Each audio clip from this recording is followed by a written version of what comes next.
Assalamualaikum warahmatullahi wabarakatuh. Mohon izin Pak, mohon izin untuk memperkenalkan diri. Nama Ahmad Irsyad Saputra, kelas Meteorologi 4A. Mohon izin untuk menjelaskan tentang ujian akhir semester Meteorologi Tropis yang terdiri dari 5 soal atau 5 pembahasan. Kemudian soal yang pertama yaitu identifikasi ketinggian boundary layer. Kemudian yang kedua ada monitoring tropical wave. Yang ketiga ada teknik Dvorak, keempat ada MCS dan MCC menurut Maddox tahun 1980, dan yang kelima adalah monitoring tropical wave, observasi dan prediksi di wilayah Indonesia. Kemudian kita akan masuk pada pembahasan pertama yaitu identifikasi ketinggian boundary layer dengan analisis profil vertikal suhu udara, suhu potensial, angin, dan kelembapan. Pada kesempatan kali ini akan dilakukan studi kasus jurnal yang berjudul Estimasi Ketinggian Planetary Boundary Layer atau PBL berdasarkan data radiosonde menggunakan metode gradien vertikal suhu udara yang ditulis oleh Mantara, Jemakmun, Firamon, Syakti, Mary Agustina dari Fakultas Sains Teknologi, Program Studi Teknik Informatika, Universitas Bina Dharma, Palembang, Indonesia. Dan kemudian di bawah ada sitasi dari jurnal tersebut. Kita masuk pada pembahasan dari jurnal ini. Mendapatkan data dari radiosonde yang diterbangkan, parameter yang diperoleh seperti suhu, kelembapan relatif, tekanan udara, arah dan kecepatan angin, lokasi pemancar, dan ketinggian. Kemudian PBL atau Planetary Boundary Layer ini didapatkan dari data radiosonde. Penelitian ini menggunakan metode gradien suhu udara. Gradien adalah perbandingan jarak vertikal dan horizontal antara dua tempat yang dilalui garis lurus.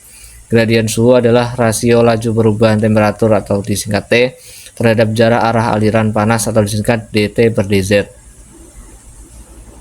Kemudian ada beberapa persamaan untuk menentukan PBL tadi, yaitu yang persamaan pertama ada persamaan untuk mencari nilai gradien dengan ordinat per absis sama dengan y per x. Kemudian persamaan yang kedua yaitu untuk menentukan persamaan gradien dari dua titik koordinat menggunakan m sama dengan y2 min y1 per x2 min x1. Jika ditulis ke dalam persamaan gradien vertikal suhu udara adalah sebagai berikut: dtn per dzn sama dengan tn min t1 per zn min z1, di mana dtn atau dzn adalah gradien suhu udara, Tn adalah titik suhu yang akan dihitung, T1 adalah titik suhu yang pertama, Zn adalah titik ketinggian yang akan dihitung, Z1 adalah titik ketinggian yang pertama. Selanjutnya yaitu untuk menghitung rumus gradien vertikal suhu udara pada penelitian ini menggunakan Microsoft Excel, dan data yang digunakan yaitu data suhu dan ketinggian yang didapat dari radiosonde tadi. Kemudian setelah menghitung nilai gradien, maka akan mendapatkan banyak nilai gradien, yaitu sampai dengan ketinggian 3000 meter dpl atau di atas permukaan laut. Kemudian nilai tersebut direpresentasikan secara visual dengan cara membuat grafik. Setelah grafik gradien vertikal suhu udara selesai dibuat, maka langkah selanjutnya yaitu mencari titik ekstrim atau perubahan gradien suhu.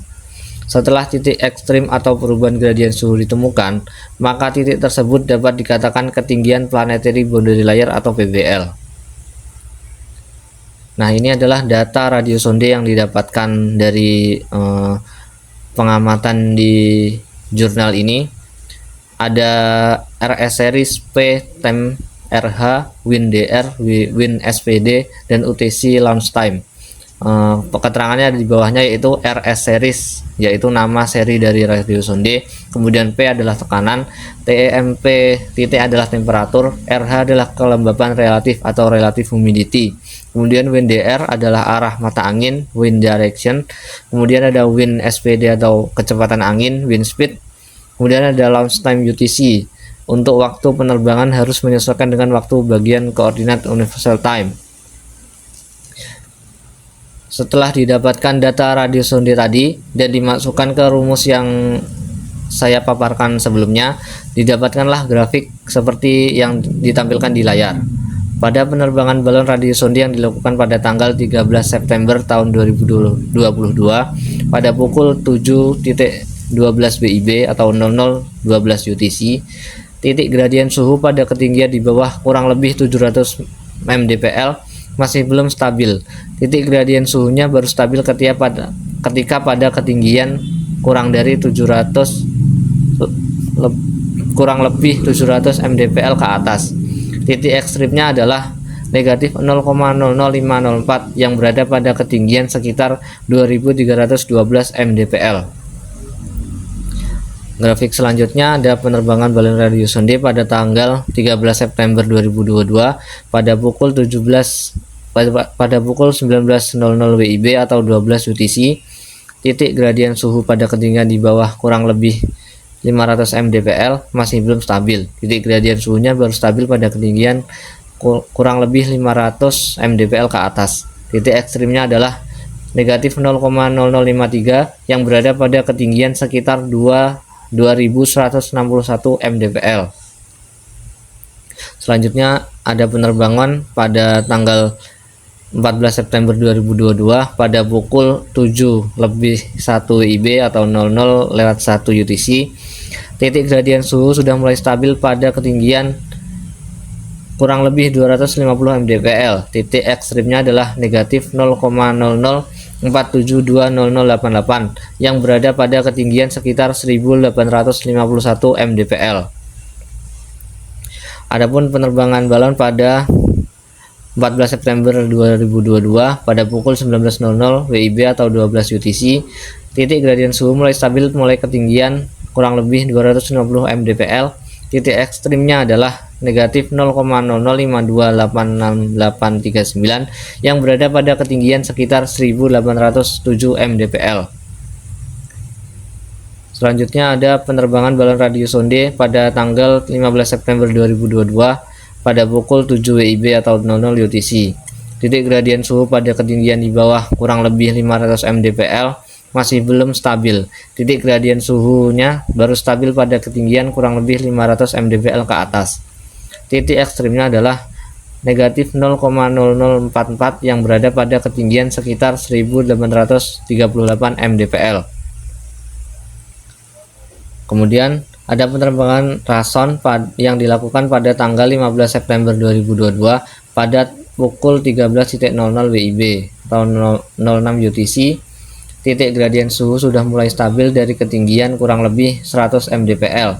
Titik ekstrimnya adalah negatif 0,00749562 yang berada pada ketinggian sekitar 2884 mdpl.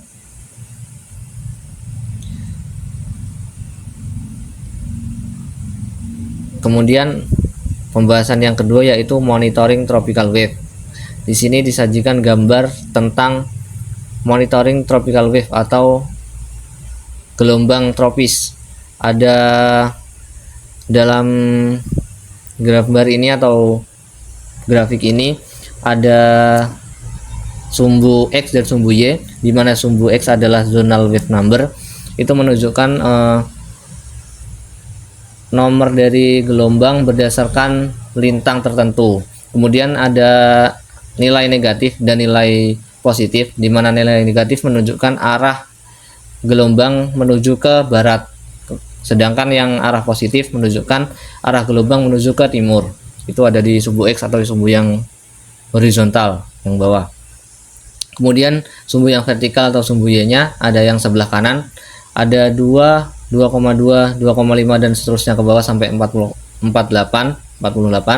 Itu menunjukkan suatu gelombang menyelesaikan satu siklusnya berapa hari. Misal ada di skala 4, itu satu gelombang dapat menyelesaikan satu siklus penuh pada 4 hari. Kemudian yang 48 skala kanan ini menunjukkan bahwa satu gelombang dapat menyelesaikan satu siklusnya selama 48 hari dan seterusnya. Kemudian yang sebelah kiri ada tulisannya frekuensi CBD, yang artinya frekuensi siklus dalam satu gelombang itu dapat dilaksanakan satu hari itu dapat menghasilkan berapa siklus. Misal ada 0,1 ini berarti selama 1 hari dapat menyelesaikan 0,1 perputaran siklus, jadi 0,1 bagian siklus, sehingga lurusan dari 0,1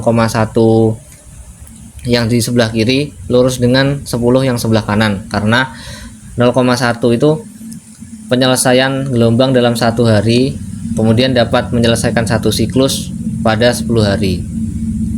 CPD di sini kepanjangannya yaitu siklus per day atau siklus per hari. Nah, kemudian kita masuk pada gambar yang tengah, ada garis ungu, garis biru, garis merah, dan garis hitam yang ada tulisannya ER, MGO, Kelvin, MRGTD, dan low. Low ini adalah low pressure area yang di bawah itu. Kemudian ada MRGTD yang sebelah kiri atas, itu adalah Mixed Rossby Gravity atau Tropical Depression. Kemudian ada yang sebelah kiri bawah ada Equatorial Rossby. Kemudian yang sebelah kanan atas itu ada yang biru, garis biru, itu adalah gelombang Kelvin. Kemudian ada MGO yang bawah hitam, garis hitam, itu adalah Madden-Julian Oscillation. Kemudian apa sih yang dapat dipengaruhi oleh keempat gelombang ini? Yang pertama yaitu Mixed Rossby Gravity atau Tropical Depression ini dapat berinteraksi dengan sistem konvektif. Nah, Mixed Rossby Gravity ini dapat menyebabkan Tropical Depression, di mana di sini dapat terbentuk sebuah siklon atau berpotensi terbentuk sebuah siklon.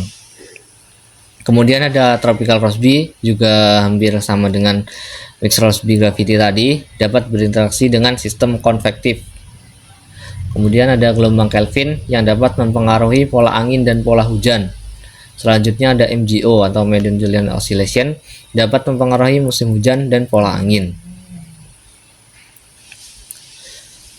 Jadi pada gambar ini yang Mixed Rossby Gravity Tropical Depression ini dapat menyelesaikan 0,1 sampai 0,4 siklus per hari, dan dapat menyelesaikan 1 siklus penuh selama 2,5 hari sampai 10 hari.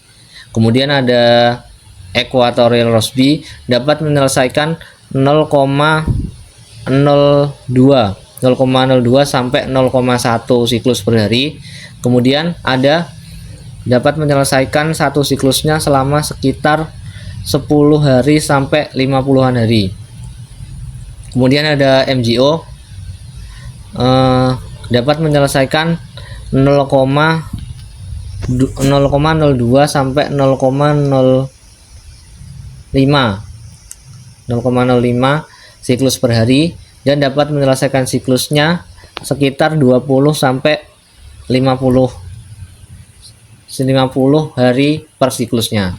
Kemudian ada gelombang Kelvin yang dapat menyelesaikan 1 siklusnya selama 2,5 sampai 20 hari.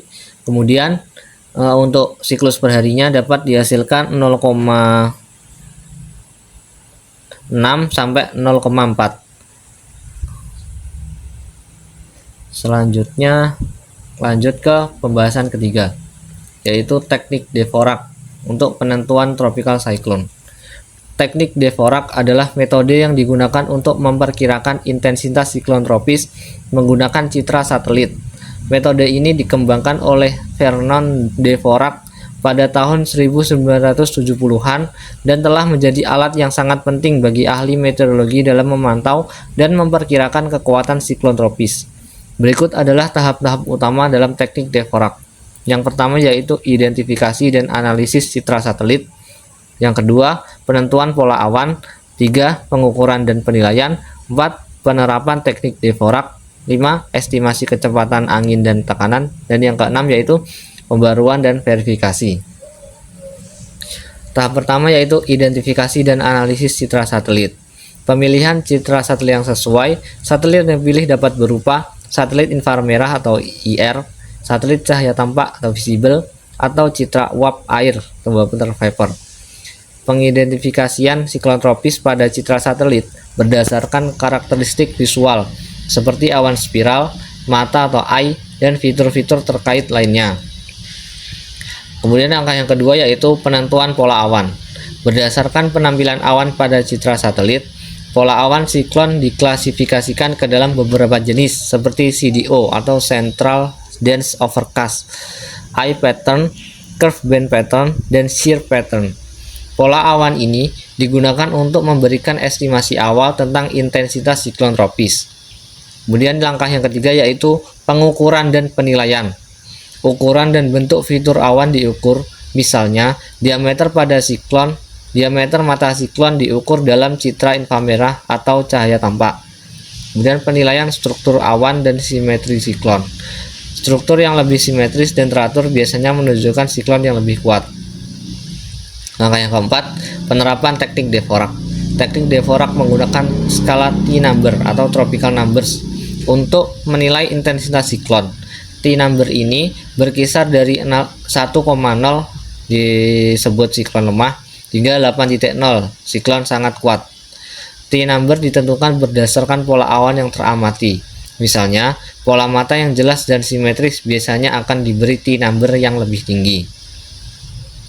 Selanjutnya itu langkah yang kelima, estimasi kecepatan angin dan tekanan. Pengkonversian T-number menjadi estimasi kecepatan angin dan tekanan sentral siklon menggunakan tabel konversi yang telah dikembangkan. Penyesuaian estimasi berdasarkan pengetahuan dan pengalaman tentang siklon tropis. Kemudian langkah yang keenam sekaligus terakhir yaitu pembaruan dan verifikasi. Estimasi intensitas siklon tropis diperbarui secara rutin, biasanya setiap 6 jam, menggunakan citra satelit terbaru. Kemudian estimasi dari teknik Dvorak sering diverifikasi dan dibandingkan dengan data dari pengamatan lapangan, seperti dari pesawat pengintai hurricane atau buoy laut. Nah, kemudian kita masuk pada pembahasan yang keempat, yaitu tentang MCS dan MCC menurut Maddox tahun 1980 dan cara mendeteksinya dengan satelit. Pada pembahasan ini, saya akan mengambil studi kasus jurnal berjudul Studi Kejadian Mesoscale Convective Complex atau MCC di wilayah Papua bagian selatan pada tanggal 9-10 Mei 2018 yang ditulis oleh Ilham Fajar Putra Perdana, Yosa Indra Rismana, Ferdian Adi Prasetya, dan Adi Mulsadi dari Sekolah Tinggi Meteorologi, Klimatologi, dan Geofisika. Berikut saya lampirkan juga citasi dari jurnal yang saya pakai. Sebelum masuk ke pembahasan tentang cara mendeteksi MCS dan MCC, kita akan menjelaskan tentang pengertian dari MCS dan MCC terlebih dahulu. Mesoscale Convective System atau MCS merupakan sistem konvektif terstruktur yang terdiri dari kumpulan awan badai dan dapat mengakibatkan daerah hujan sepanjang 100 km atau lebih dalam skala horizontal. Gauze 2004. Salah satu jenis MCS adalah Mesoscale Convective Complex atau MCC yang pertama kali dikenalkan oleh Maddox pada 1980 berdasarkan hasil penelitiannya terhadap citra satelit infrared atau IR di atas wilayah Amerika Serikat bagian tengah dan timur sepanjang tahun 1978. Maddox mendefinisikan MCC sebagai daerah pada citra satelit infrared yang memiliki brightness temperature atau TBB kurang dari sama dengan negatif 32 derajat Celcius atau 241 Kelvin dan luas lebih dari sama dengan 100.000 km persegi untuk selimut awannya, serta TBB kurang dari sama dengan negatif 52 derajat Celcius atau 221 Kelvin dan luas lebih dari sama dengan 50.000 km persegi untuk inti awannya yang bertahan selama lebih dari 6 jam dengan eksentritas lebih dari sama dengan 0,7 pada saat kondisi maksimumnya. Maddox 1980.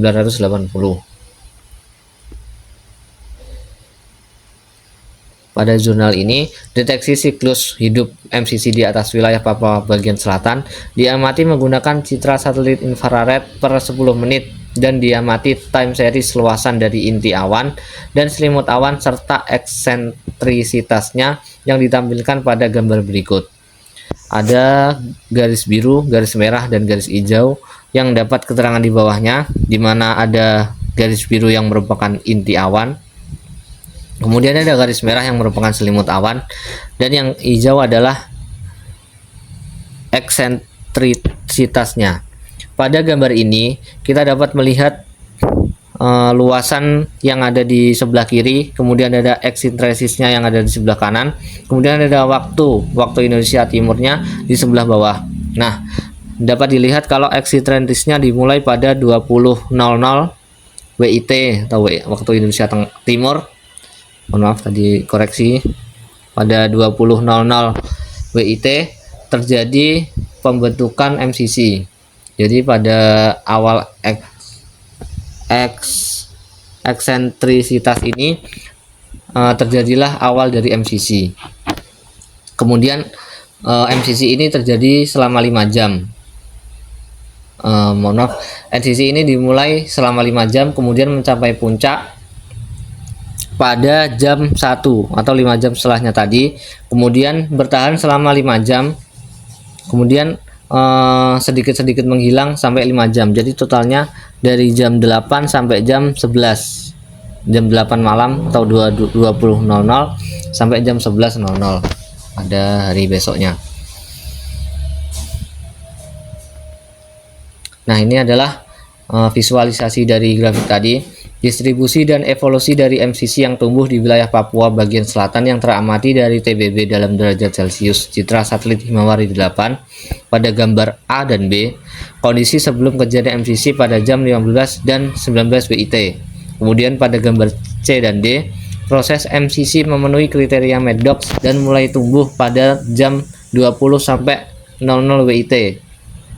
Kemudian pada gambar E, F, G, dan H, kondisi matang MCC pada 01, 02, 03, dan 05 WIT.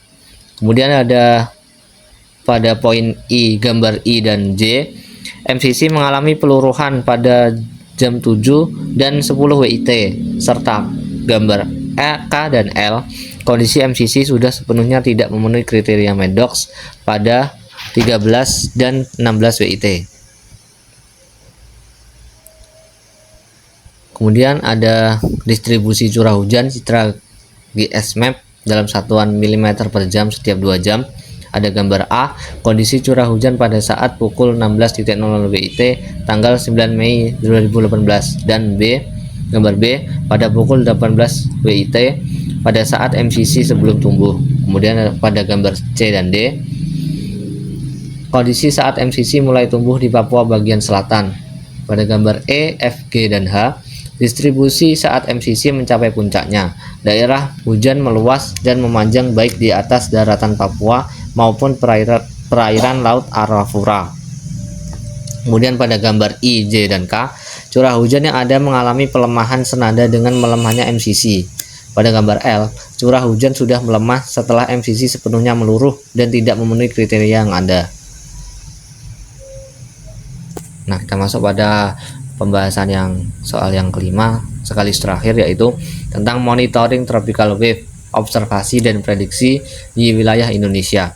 Dapat kita lihat pada gambar yang sebelah kiri, 4 gambar sebelah kiri ini adalah gambar observasi, sedangkan yang sebelah kanan adalah gambar prediksi menggunakan CFS. Di sini ada tulisannya CFS forecast. Kemudian yang sebelah kiri ada tulisan observe. Nah, di atas setiap gambarnya, di setiap panelnya ada periode waktu dari tropical wave-nya. Di sini dapat kita lihat kalau yang di skala berwarna biru dan merah ini adalah OLR-nya atau outgoing long wave radiation. Kemudian adapun indeks di bawah sebelah kanan ada warna-warna garisnya. Ada yang hitam berarti hitam, yang berarti MGO. Kemudian yang ungu berarti low pressure area atau daerah tekanan rendah. Kemudian ada yang berwarna garis biru adalah gelombang Kelvin, dan kemudian yang garis merah di sini ada gelombang Equatorial Rossby. Di sebelah kiri ada lintang yang menunjukkan bahwa ini adalah bagian tropis dari 10 derajat lintang selatan sampai 10 derajat lintang utara. Nah, dapat kita lihat pada gambar yang sebelah kiri yang atas yang observe pada periode 29 Mei sampai 4 Juni ini di Indonesia bagian Sumatera, Kalimantan dan Jawa, Bali dan Nusa Tenggara dapat dilihat kalau skala yang berwarna biru ini memenuhi daerah yang saya sebutkan tadi. Di sini disebutkan kalau ada skala biru ini berarti OLR-nya rendah atau bernilai negatif, yang berarti konvektifnya tinggi. Jadi pada daerah yang OLR-nya rendah, di sini terbentuk konveksi yang tinggi dan terbentuk banyak awan. Jadi kemungkinan pada daerah biru ini dapat terbentuk hujan atau MCS dapat kemungkinan besar dapat terbentuk di daerah ini. Sedangkan pada gambar yang sebelah utara dari Papua dan Maluku ada daerah yang berwarna merah atau coklat. Nah, itu nilainya positif OLR-nya. Jadi di sini OLR-nya tinggi, menunjukkan bahwa di sini sulit terbentuk awan. Awan jarang terbentuk pada daerah ini. Begitu pula pada daerah di panel 4 yang sebelah kiri yang observe juga tanggal 19 Juni sampai 25 Juni ini di daerah bagian Kalimantan, Sumatera, Sulawesi dan Maluku serta sebagian kecil dari Papua itu ada daerah yang berwarna biru juga, menunjukkan bahwa OLR-nya rendah atau outgoing long wave radiation-nya rendah, menunjukkan bahwa di sana banyak terbentuk awan karena konveksinya juga tinggi. OLR rendah di sini menunjukkan bahwa radiasi matahari yang dipantulkan dari bumi diterima sedikit. Kalau yang OLR tinggi ini radiasi pantulan dari bumi, radiasi matahari yang dipantulkan bumi banyak. Sedikit dan banyaknya ini dipengaruhi oleh awan, karena semakin banyaknya awan maka radiasi yang dipantulkan oleh bumi semakin sedikit. Begitu juga sebaliknya.